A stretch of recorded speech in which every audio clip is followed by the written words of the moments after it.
कि हमारी पहचान पराधीन है।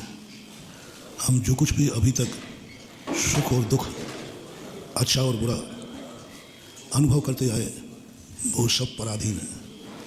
सुख का अनुभव किया तो भी कोई अच्छी वस्तु मिल गई, अच्छा शरीर मिल गया, अच्छा कुल मिल गया, अच्छा परिवार मिल गया, अच्छा धन मिल गया, अच्छा क्षेत्र मिल गया, अच्छा मकान मिल गया, अच्छे भगवान मिल गए, अच्छे गुरु मिल गए, अच्छे शास्त्र मिल गए, तो हमने अपने आप को सुखी मान लिया। तुम्हारा क्या है? अच्छा देश मिल गया तो कहता भैया मुझे बहुत अच्छा, तो देश अच्छा था तो तुम अच्छा होगा। तुम्हारा क्या है? परिवार अच्छा मिल गया, हमारा परिवार बहुत अच्छा, तुम सुखी हो। तो दुख की कहानी भी यही है। खोटा देश मिल गया, खोटा परिवार मिल गया, शरीर खोटा मिल गया, गुरु खोटा मिल गया, भगवान खोटा मिल गया, शास्त्र खोटा मिल गया, तो वो दुखी है। ये दुख भी पराधीन है। तो ये हमारी पराधीन सुख दुख की कहानी कब तक चलेगी? और पराधीन सपनों, जो सुख हमें पर के निमित्त से आ रहा है वो स्थिर नहीं है। जिस दिन वो चला जाएगा हमारा सब सुख चला जाएगा। और अभी 3-4 दिन से हम यही डिस्कशन कर रहे हैं कि हमें ये देखना है कि ये सुख किसी के अधीन तो नहीं है। यदि अधीन है तो ज़्यादा विश्वास नहीं करना, ज़्यादा खुश नहीं होना, क्योंकि सुख पराधीन है। कहा था ना, मेरे पिताजी अच्छे हैं तो सुखी है, पिताजी मर गए तो, मेरा बेटा बहुत अच्छा है महाराज, वो चला गया तो, सब चीज़ें देखो दुखी दुखी। भगवान अच्छे हैं वो भी चले जाते हैं। हमारे गुरु बहुत अच्छे थे, बहुत ही अच्छे थे, चले गए, लो साहब बैठे बन जाओगे तो। आखिर यह जो कहानी है चलती है सुख दुख की, पूज्यवर कुंद कुंद महाराज समय साधना जी में बस यही एहसास करा रहे हैं।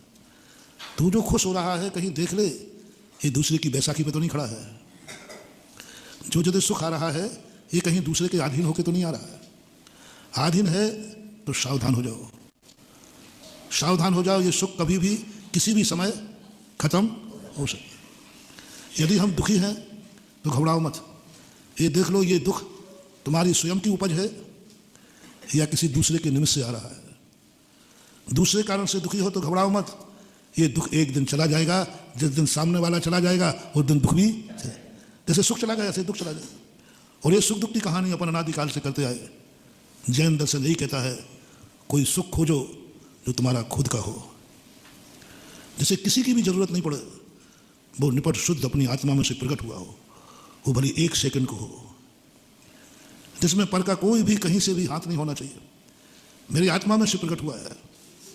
यदि वो 1 समय को भी आ जाए तो कुंद कुंद स्वामी कहते हैं, हे यक्त नित्य यज्ञ वो समूह सब्बत सुंदरो लोय।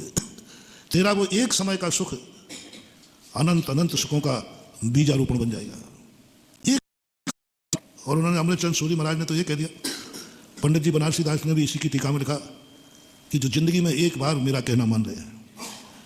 और अंत में तो अमृतचंद सूरी महाराज ने कह दिया, यदि ये मानने में साहब बहुत कठिनाई है, इन सबको मैं छोड़ दूँ जिनसे मुझे सुख मिल रहा है, और वो सुख नहीं मिला तो हम तो 2 ही दिन से गए।